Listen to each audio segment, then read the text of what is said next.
to come here, watch the bikes, just see the crowds. Well, as a young lad, as you might say in those days, really magic. Because it's just after the war, which you'll not remember. So things are a little bit different in those days to what they are now.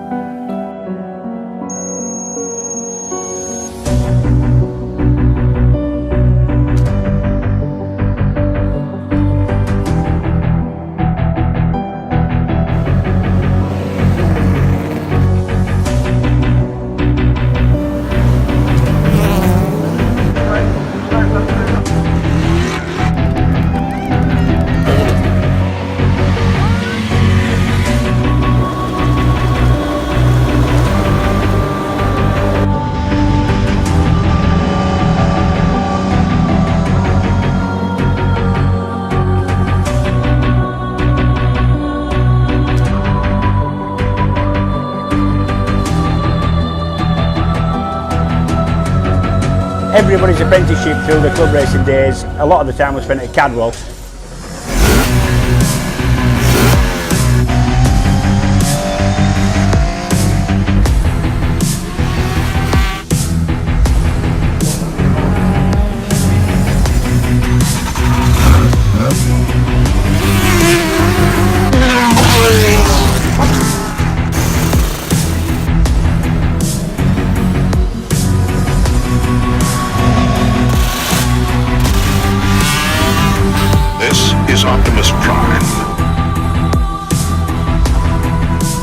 The wheelies aren't as good as they used to be.